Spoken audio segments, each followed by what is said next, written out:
오늘 주시는 하느님 말씀은 예레미야서 1장 1절에서 10절까지 말씀 박상덕 안수집사님 봉독하시고 이어서 할렐루야 찬양대의 찬양이 계속되겠습니다. 베냐민 땅 아나돗의 제사장들 중 히기야의 아들 에레미야의 말이라. 아몬의 아들 유다 왕 요시야가 다스린 지 13년에 여호와의 말씀이 에레미야에 임하였고, 요시야의 아들 유다의 왕 여호야김의 시대부터 요시야의 아들 유다의 왕 시드기야의 11년의 말까지 곧 5월에 예루살렘에 사로잡혀 가기까지 임하니라. 여호와의 말씀이 내게 임하니라. 이르시되 내가 너를 모태에 짓기 전에 너를 알았고, 내가 배에서 나오기 전에 너의 성별을 하였고, 너를 여러 나라의 선지자로 세웠노라 하시기를. 내가 이르되 슬프도소이다. 주 여호와여 보소서, 나는 아이라 말할 줄을 알지 못하나이다 하니, 여호와께서 내가 이르시되 너는 아이라 말하지 말고 내가 너를 누구에게 보내든지 너는 가며 내가 네게 무엇을 명령하든지 너는 말할지니라. 너는 그들 때문에 두려워하지 말라. 내가 너와 함께 하여 너를 구원하리라. 나 여호와의 말이니라 하시고,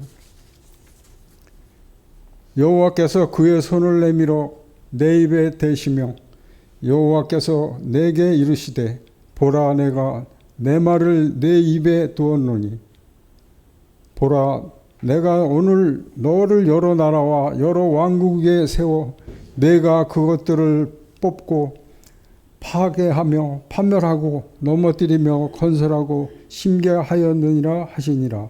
아멘.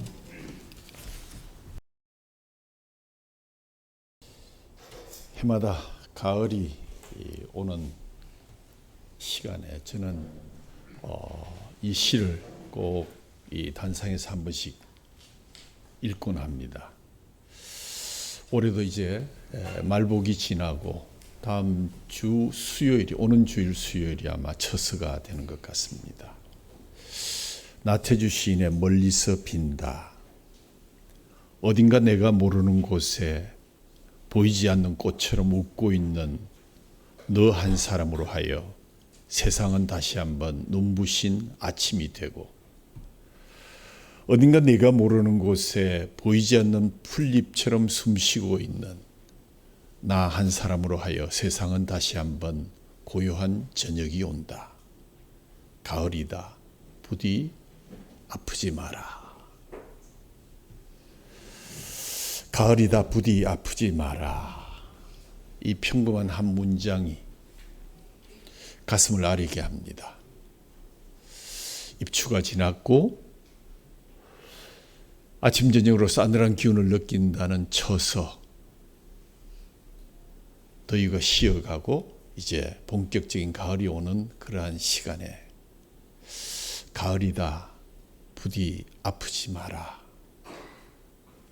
눈물을 보여 더 힘들게 하고 싶지 않아서 서로 눈물을 참고 할 수 있다고 격려하며 위로하며 고맙다는 말을 주고받는 계절입니다. 마음아 부디 아프지 말고 기쁨과 찬양과 감사로 위로받길 바란다고 나 자신에게도 다독거리 보는 그러한 가을입니다. 여러분 인사 나누시죠. 가을입니다. 부디 아프지 마십시오.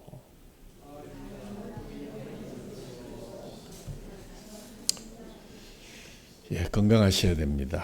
영과 육이 강건해야 되겠지만 무엇보다 육신적으로 어려울 때 서로 도구하고 위로하는 그러한 아름다운 공동체가 되기를 간절히 소원합니다. 오늘 본문은 예레미야 선지자가 하나님으로부터 소명을 받았을 때의 장면을 기록하고 있습니다.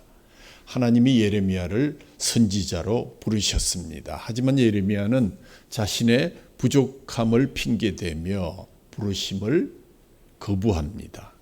그때 하나님은 동행의 약속을 주시면서 소명을 받으라고 예레미야에게 명령하십니다.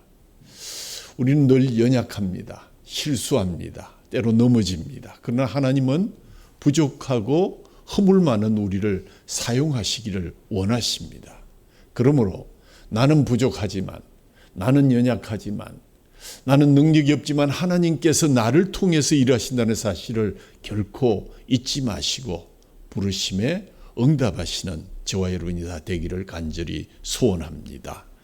하나님께서 사람들을 소명으로 부르시는 유명한 장면들이 성경에 많이 기록되어 있죠. 기억나는 대로 출애굽기에 나와 있는 모세의 부르심의 장면, 또 이사야 선지자의 부르심의 장면, 또 에스겔 선지자의 부르심 등이 유명합니다. 이런 말씀들을 보면 하나님의 부르심에는 일정한 어떤 패턴이 있다라는 것을 발견하게 됩니다. 하나님 부르심의 장면에는 각 사람들을 향하신 하나님의 부르심이 먼저 주어집니다. 내가 하나님 만나고 싶습니다 해서 만나지는 것 아니라 하나님이 어느 날 느닷없이 사람을 찾아와서 말씀을 주십니다. 누구야. 그리고 개인들로부터 자신의 죄와 연약함으로 인해서 그 일을 감당할 수 없다는 부정적인 반응이 이어집니다. 그도 그럴 것이 아무런 준비 없이 하나님이 어느 날 부르셔서 사명을 감당하는데 누가 제가 적격입니다. 제가 가겠습니다. 할 수 있겠습니까? 그저 의심하고 두려워서 사양하고 응답을 회피하게 됩니다. 그런 후에 하나님의 영이 그들과 함께 하심으로 그들에게 죄 씻음과 능력을 더딥혀주는 장면으로 이어지고 부정적인 반응에도 불구하고 하나님께서 그들을 사용하셨고 특별히 그들의 입에 말씀을 부어주셨다 하는 그런 특징을 우리는 발견하게 됩니다. 그들이 주어진 사명을 감당할 수 있도록 도와주시면서 이 명령을 준행하라 하십니다. 예레미야의 부르심에도 이러한 장면들이 계속 이어지지요. 하나님께서 예레미야에게 어느 날 임하셔서 그의 선지자의 사명이 모태에서부터 지어지기 전부터 이미 선지자로서의 사명을 하도록 섭리되었다고 통보합니다. 이게 무슨 이야기입니까? 전혀 생각지도 않았는데 예레미야는 자신의 구변의 부족함을 핑계하면서 하나님의 부르심을 No thank you.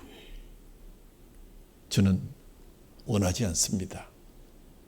그러나 하나님께서는 포기하지 않으시고 예레미야에게 강권적으로 명령하시면서 그에게 소명을 주시고 그와 동행하겠다는 약속과 함께 그가 선지자의 소명을 반드시 받아들여야 함을 그에게 강조하십니다. 그러시고서 9절에 보니까 여호와께서 그의 손을 내밀어서 예레미야의 입에 대시면서 예레미야야 내가 내 말을 너에게 주노라. 내가 내 말을 내 입에 두었노라. 하나님께서 자신의 손을 예레미야의 입술에 대시는 상징적인 행위를 통해서 하나님의 말씀을 예레미야에게 위임하셨음을 분명하게 선포하고 계십니다. 그리고 예레미야의 사역이 죄악된 열방들을 심판하고 그 심판 후에 하나님의 구원과 회복의 역사가 시작될 것임을 오늘 10절에서 밝히고 있습니다. 하나님의 구속의 역사를 위해서 하나님께서는 이미 만세 전부터 필요한 사람들을 예정하셨고 선택하셨으며 각 사람을 통해서 역사하시기를 계획하시고 소명을 주셨습니다. 그 한 사람 한 사람을 통해서 하나님의 섭리는 계속 이어져 왔습니다. 하나님께서는 한 사람 예레미야를 그의 모태에서 짓기 전에 이미 성별하여 그를 세우셨다. 5절 말씀, 내가 너를 모태에 짓기 전에 너를 알았고 내가 배에서 나오기 전에 너를 성별하였고 너를 여러 나라의 선지자로 세웠노라. 성별하였다는 말이 참 중요합니다. 하나님께서 예레미야를 특별한 목적을 위해서 태초부터 이미 구별하셨다는 것입니다. 특별히 시제를 완료형으로 쓴 것은 내가 이미 예정하고 택하였다.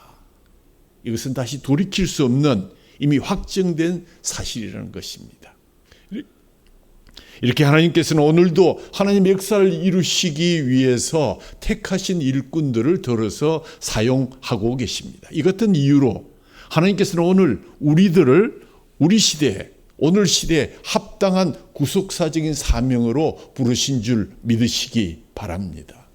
따라서 성도들은 하나님께서 우리 각자에게 부여하신 구속사적인 사명이 무엇인지를 바로 인식하고 그 사명을 온전히 이루어 드리면서 그 도구가 됨으로 하나님께 영광을 돌려야만 하는 것입니다. 제가 갑자기 생각난 찬양집 우리 128편에 보면 이런 찬양이 있죠. 한번 제가 미리 반주에도 말씀 안 드렸는데 찬양집 있으시면 128편 우리 찬양을 같이 한번 부르신 후에 말씀을 계속 이어가겠습니다.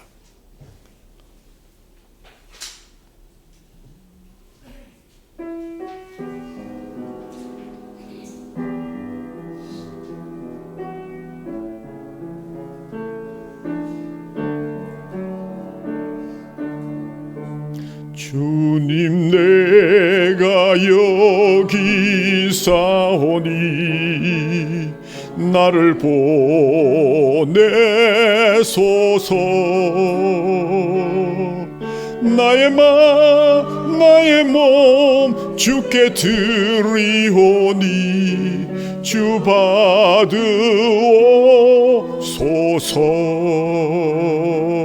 주님 내가 여기 있사오니 나를 써주소서.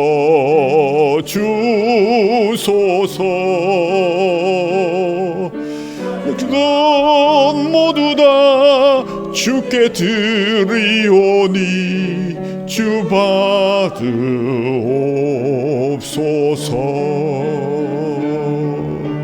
할렐루야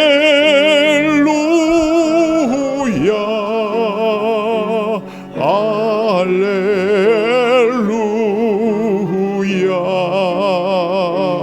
할렐루야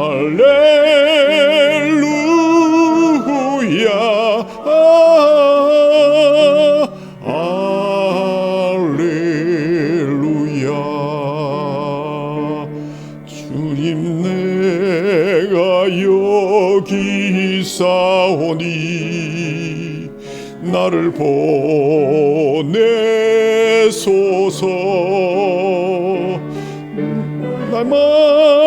나의 몸 주께 드리오니 주 받으옵소서.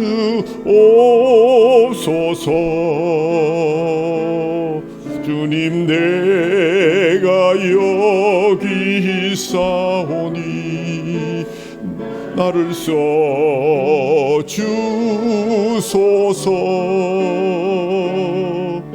가진 것 모두 다 주께 드리오니 주 받으옵소서.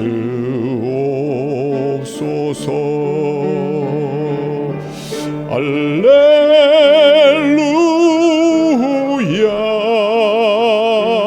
할렐루야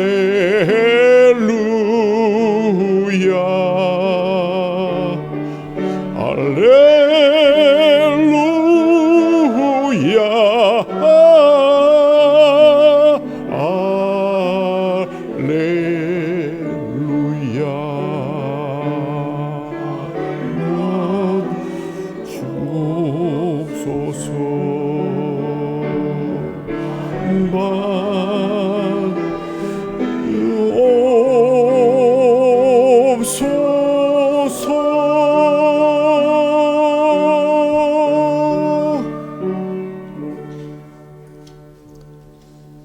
변명하는 예레미야에게 하나님 명령하셨습니다.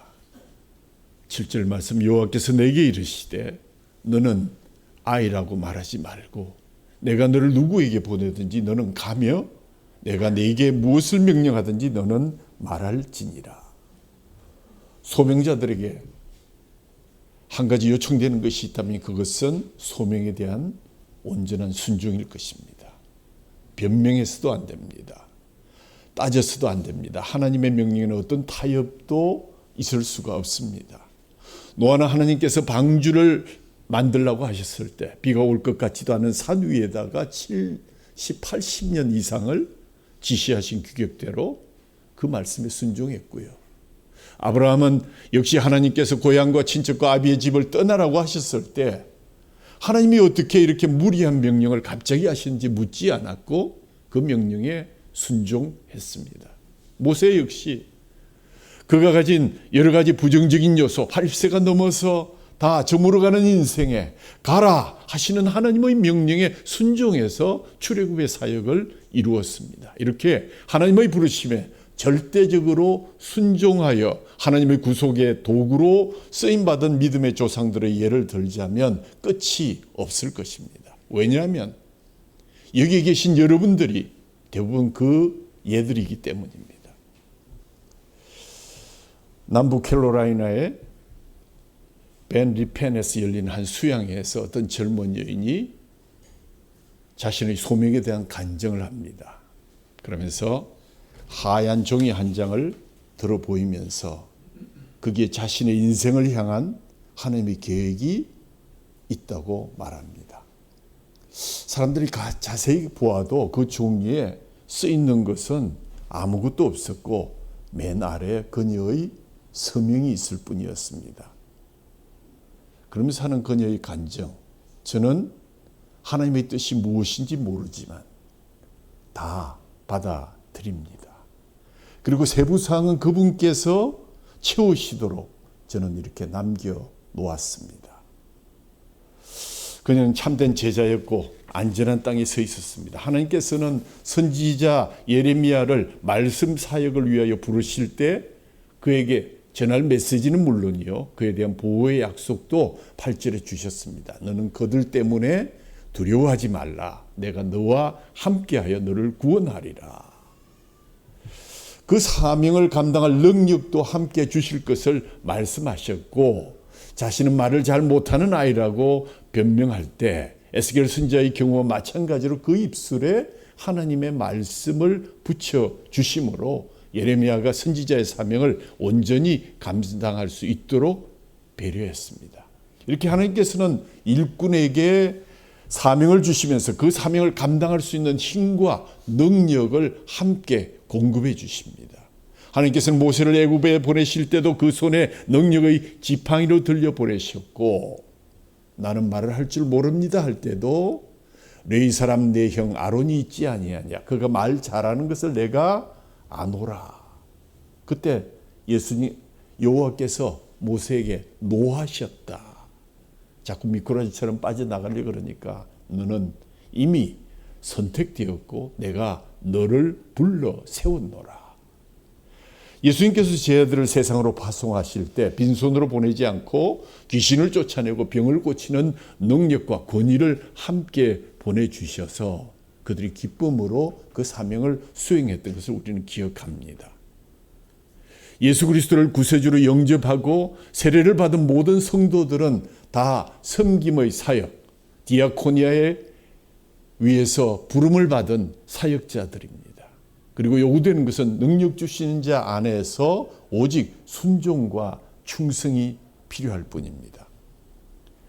19세기 위대한 그리스도 군인이었던 찰스 고든에 대한 이야기는 참 많이 들려지고 있습니다. 그는 말하기를 인생을 살아가면 갈수록 난파당하지 않기 위해서 북극성에 의거해서만 방향을 조정하는 것, 한마디로 하나님 한 분에게만 맡기는 것이 필요하다는 사실을 더욱 절실히 느끼게 됩니다. 그리고 결코 사람의 호의나 미소에 주목해서는 안 된다는 것을 깨닫게 되었습니다. 그분이 미소 짓고 계시다면 사람의 미소나 찡그림에는 상관할 필요가 없기 때문입니다. 라고 말했습니다.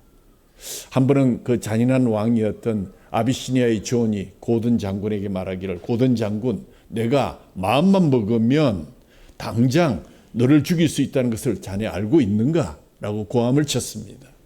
고든이 말하기를 너무나 잘 알고 있습니다. 폐하. 그리고 말하기를 폐하가 기뻐하신다면 당장 그렇게 하십시오. 저는 늘 준비가 되어 있습니다. 고든이 죽은 후에 그의 친구 존 보나르는 고든의 형제들에게 이렇게 편지를 썼습니다. 항상 나를 놀라게 했던 것은 하나님과의 하나됨이 고든의 모든 행동과 안목을 지배했다는 사실일세. 나는 지금까지 고든의 모든 것을 하나님을 마치 보고 있는 것처럼 그토록 인내하는 인물을 나는 보지 못했네. 그리고 그는 고든이 하나님과 함께 또한 하나님을 위해서 하나님의 명령에 순종하고 충성하는 것을 보았다고 결론을 내렸습니다. 여정 가운데 선택하여 불러주시고 세워주심에 감사하며 순종하여 소명을 잘 감당하고 주시는 능력 덧입어서 하나님께 영광 돌리며 하나님의 나라의 확장에 쓰임받는 도구들이 되기를 간절히 소원합니다. 근데 오늘 본문 10절을 보면 하나님께서 예레미야를 통해서 하시는 말씀 중에 6가지 동사를 우리는 유의해서 보아야 합니다. 10절 말씀, 보라, 내가 너를 여러 나라와 여러 왕국 위에 세워 네가 그것들을 뽑고 파괴하며 파멸하고 넘어뜨리며 건설하고 심게 하였느니라. 뽑는다, 파괴한다, 파멸한다, 넘어뜨린다. 그리고 건설하고 심게 하겠다. 이것은 예레미야 선지자의 향후 50년 동안의 예언 활동의 사역의 중심이 되는 그러한 주제 동사들입니다. 그러니까 예레미야가 해야 할 일을 크게 나누면 2가지로 나눌 수가 있습니다. 내 동사는 무너뜨리고 파괴하는 일을 얘기하는 것이요. 마지막 2 동사는 반대로 건설하고 심는 일입니다. 실제로 예레미야가 일평생 전한 말씀은 이 2가지로 요약될 수 있습니다.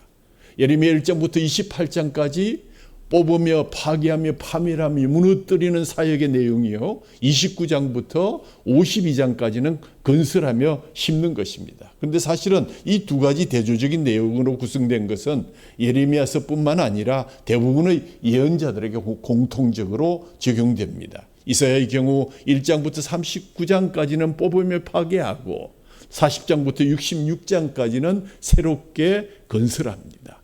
에스겔도 마찬가지로 1장부터 33장까지 그리고 34장에서 48장으로 확연하게 나누어집니다. 호세아서도 1장에서 13장 그리고 14장으로 대분됩니다.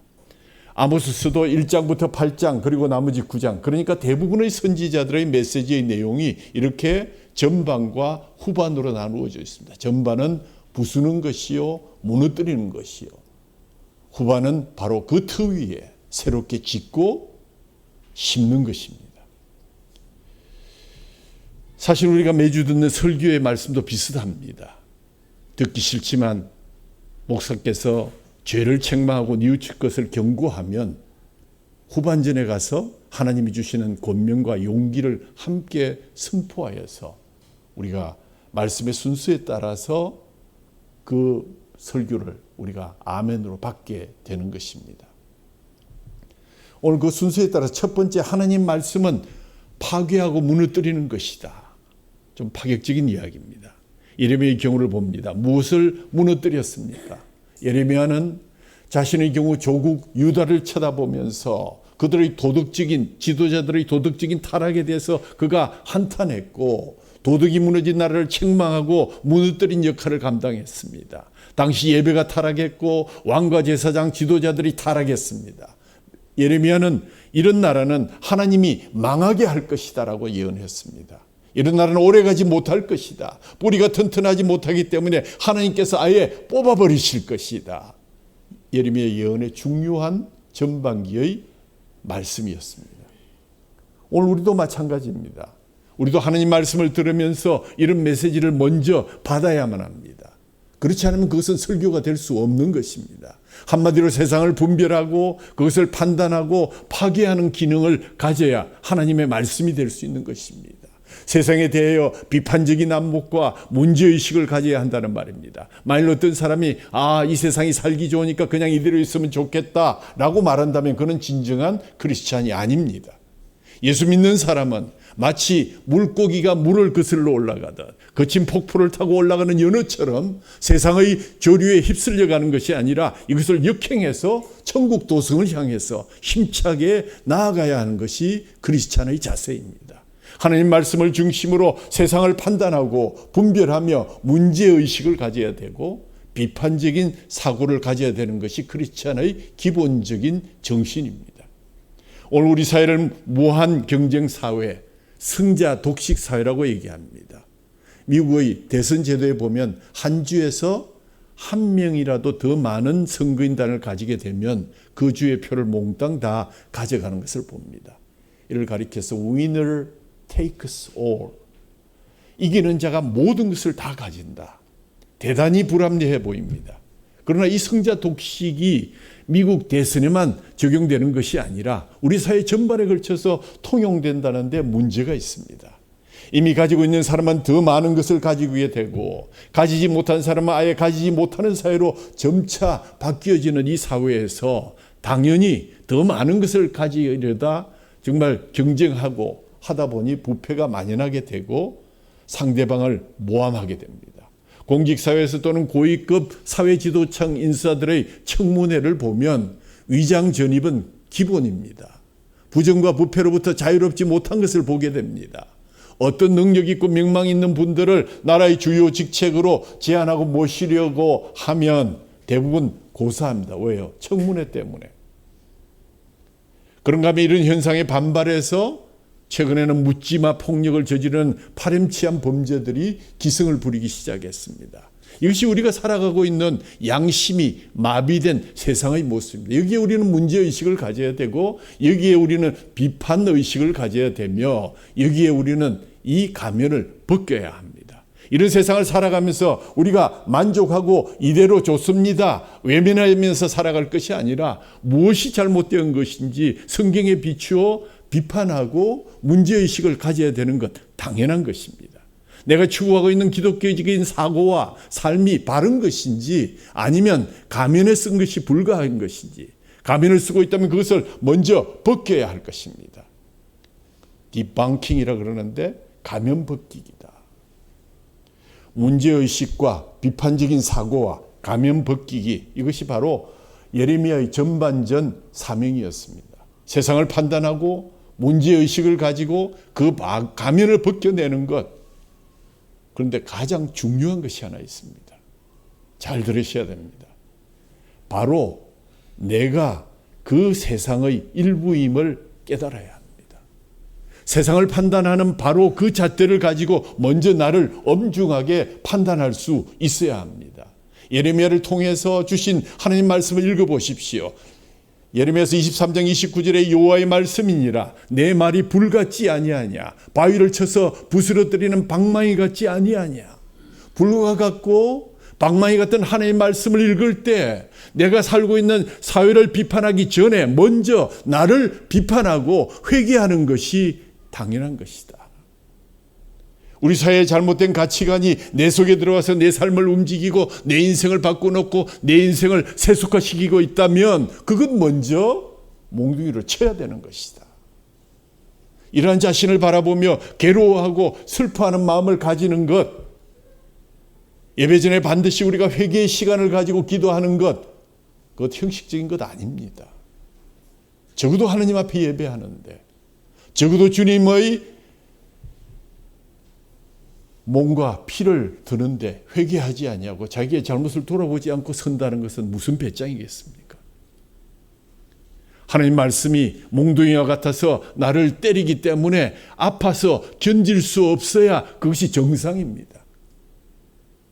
하나님 말씀은 살았고 운동하는 것이어서 좌우에 날쌘 어떤 검보다 예리하고 우리의 영혼과 관절과 골수를 찔러 쪼개기까지 해야 그것이 진정한 하나님의 말씀입니다.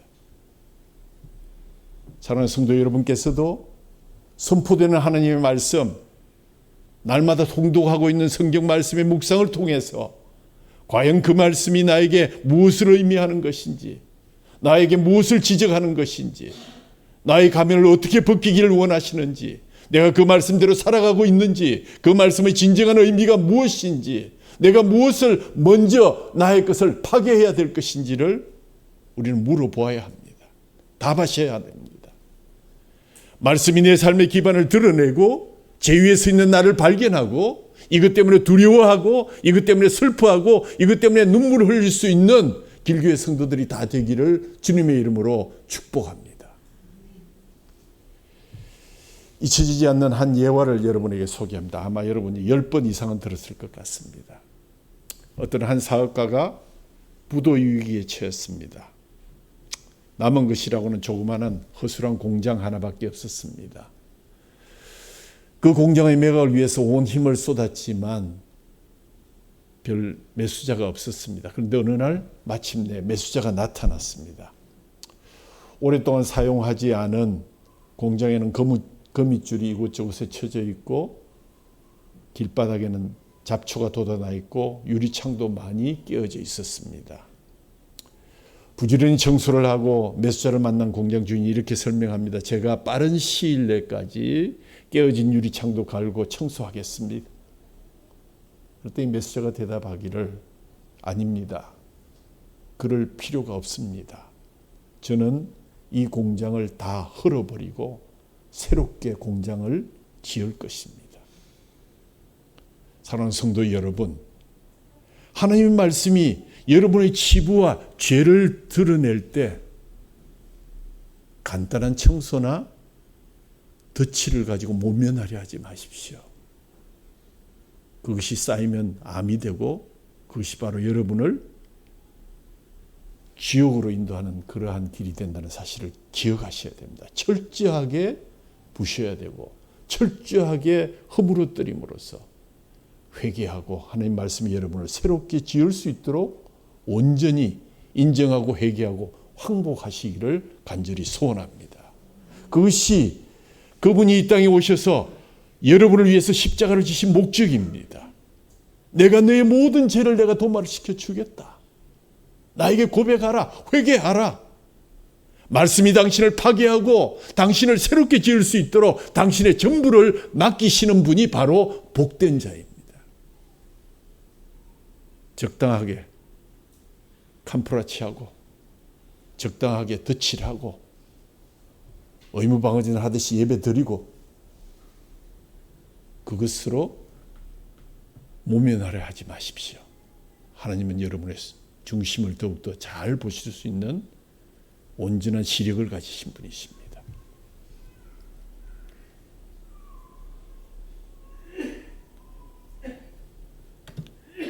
두 번째 더 중요한 하나님 말씀의 기능이 지금까지 말씀드린 죄와 부조리를 드러내고 허무는 것일까요?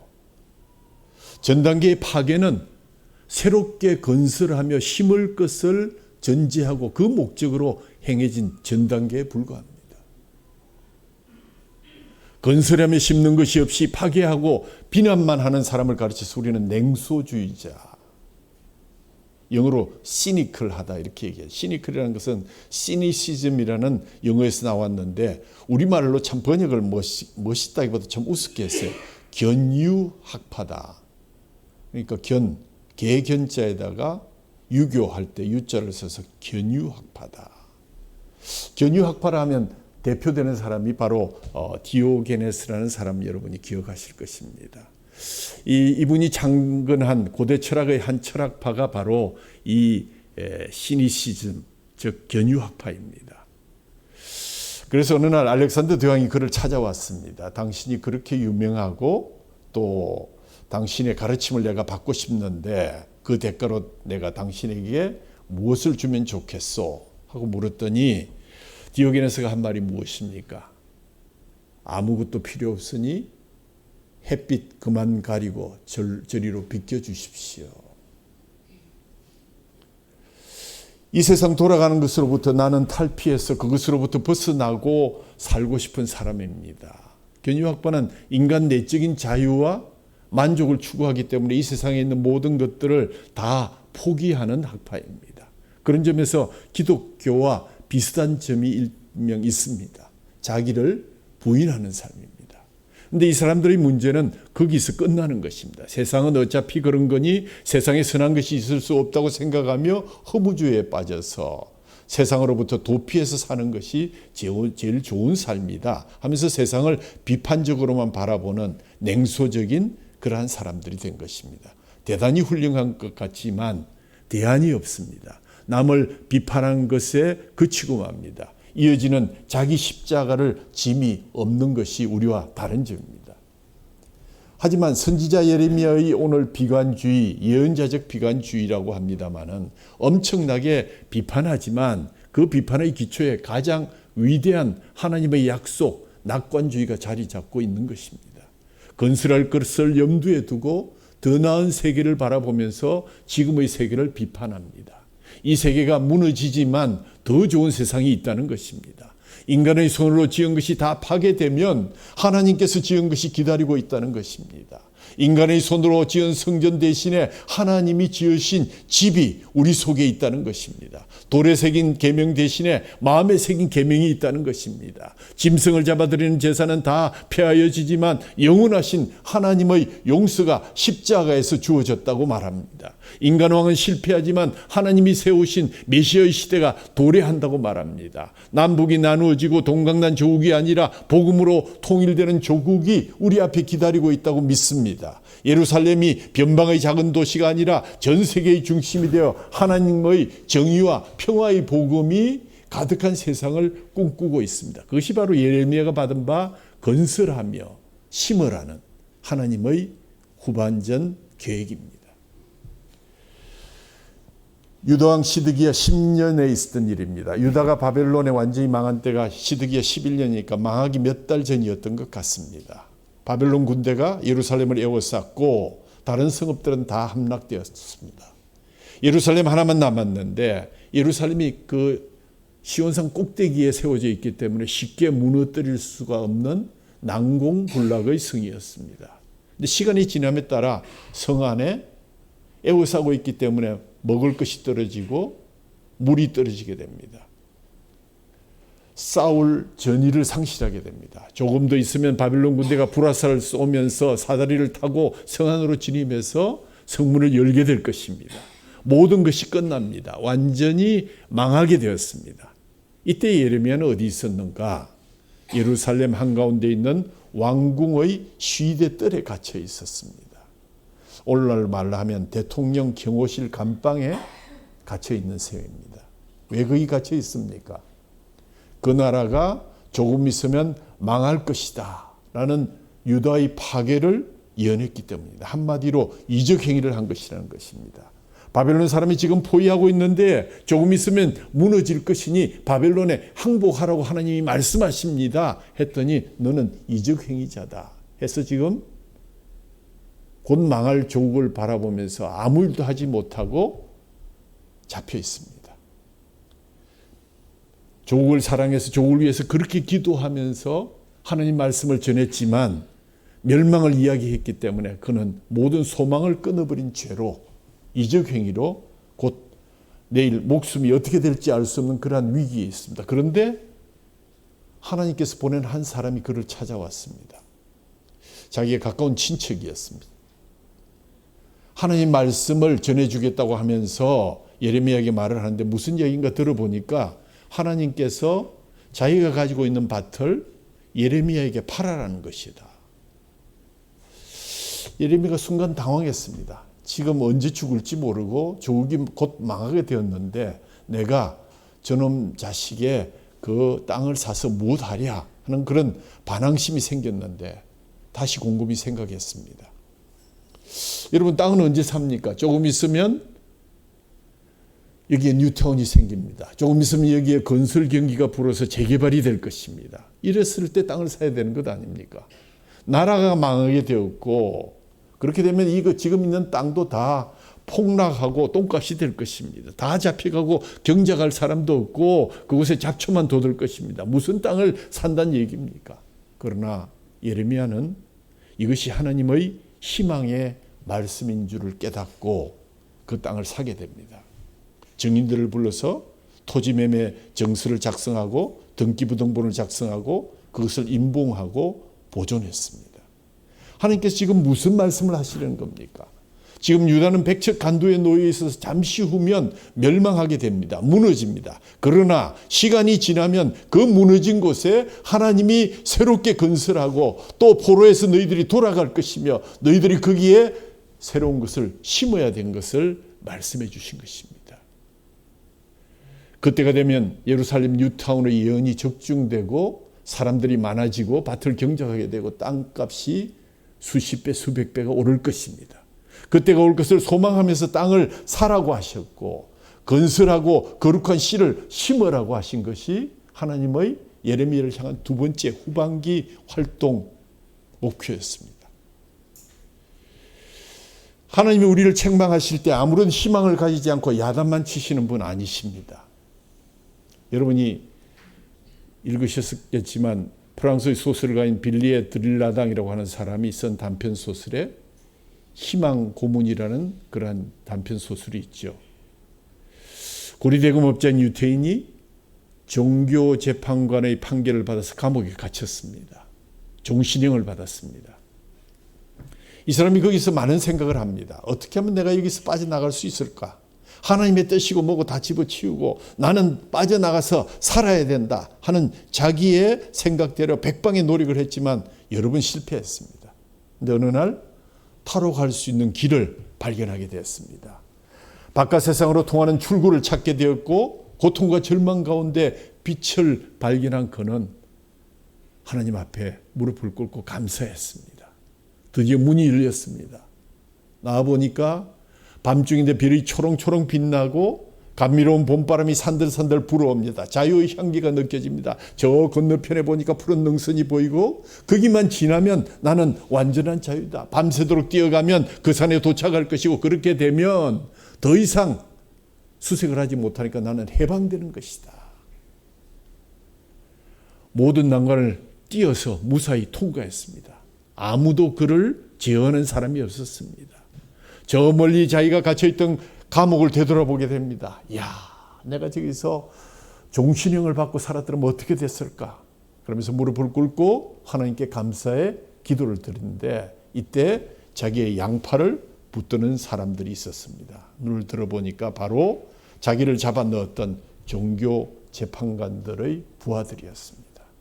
사실은 이 종교 재판관은 이 사람이 도망할 것을 다 알고 있었고 알고 있었던 정도가 아니라 이것이 바로 그를 고문하는 하나의 방법으로 삼았던 것입니다. 그래서 제목이 희망 고문이다.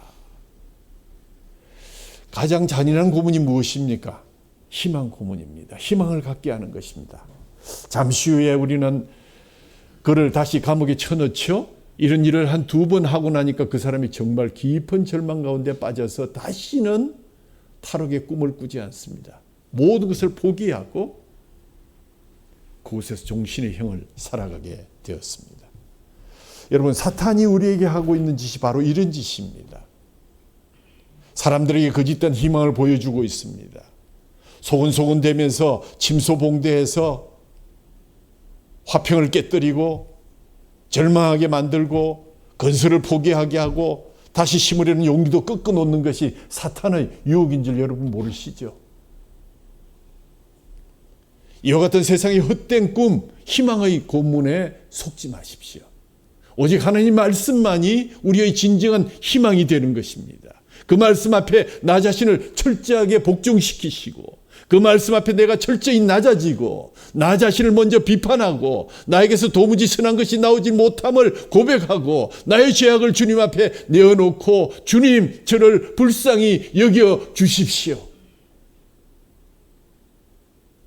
이런 자세를 가진 우리는 몇 사람이나 이 중에 될까요?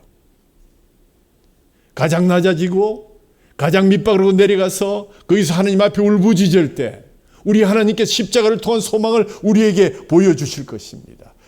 그때가 되면 하나님께서 세우실 그 나라가 영광스러운 나라가 되는 것, 새하늘과 새 땅이 우리에게 준비되어 있다는 사실을 우리는 발견하게 될 것입니다. 그것이 오늘 예레미야의 사역을 통해서 하나님께서 우리에게 주시는 말씀입니다.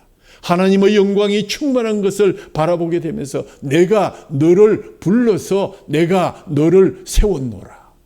인간이 통치하는 것이 아니라 하나님께서 다스리는 그 나라가 우리 가운데 임재하게 될 것입니다. 하나님의 말씀이 먼저 당신의 옛사람을 철저하게 파괴하도록 허락하십시오. 그리고 하나님 말씀으로 새 생명의 집을 건설하고 생명의 씨앗을 심으시기 바랍니다. 다 무너져 갑니까? 얼마나 감사한지 모릅니다. 다 무너뜨리십시오.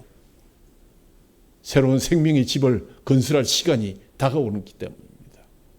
그것이 당신을 불러서 당신을 세워주신 하나님의 뜻이라는 사실을 기억하십시오. 더 이상 허황된 희망 고문, 세상의 덫일에 목숨을 걸지 마십시오. 하나님 말씀에 소망을 거시기 바랍니다. 하나님 말씀을 읽고 묵상하고 그 가운데 나에게 전능하신 하나님이 주시는 소망을 바라보면서 새롭게 건설하고 새롭게 심어 나가시는 저와 여러분 되기를 우리 주님의 이름으로 축원합니다. 하나님 아버지 감사합니다. 하나님 말씀이 먼저 나의 옛사람을 철저하게 파괴하도록 인도해 주옵시고 하나님 말씀으로 새 생명의 집을 건설하고 생명의 씨앗을 심는 것이 우리의 목표임을 다시 한번 기억하게 하시니 감사합니다. 우리를 불러 우리를 세우신 하나님의 뜻이 바로 그것임을 알게 되었습니다. 여태껏 세상의 희망 고문에 속아서 세상의 헛된 소문에 귀를 기울이며 그 말씀을 침소봉대하여 전하느라고 하나님 말씀에 소망을 걸어보지 못했던, 나 자신을 파괴하는데 여유를 보이지 못했던, 허락하지 못했던 우리를 용서하여 주옵시고 하나님 말씀을 읽고 묵상하고 그 가운데서 나에게 전능하신 하나님이 주시는 소망의 말씀을 발견하고 새롭게 집을 짓는데 쓰임을 받고 씨앗을 심는데 하나님 우리의 여생을 다 바칠 수 있도록 인도해 주옵소서. 오늘 그 생명의 집과 씨앗을 심음을 다시 한번 확인하고자 우리에게 손수 찢기신 주님의 몸과 주님의 피를 저에게 주십니다. 감사하며 받게 하시고 우리의 허물이 있다면 먼저 회개하게 하셔서 하나님 주님이 쓰임받는, 주님 내가 여기 있습니다. 나를 보내주십시오. 주님 내가 여기 있습니다. 나를 써주십시오. 주님 앞에 기도하며 우리의 여생이 온전히 주님 앞에 쓰여지고 주님의 말씀대로 충성하며 순종하며 말씀을 뿌리는 저희들 될 수 있도록 은혜를 더하여 주옵소서. 우리 주 예수 그리스도의 이름으로 감사하며 기도하옵나이다. 아멘.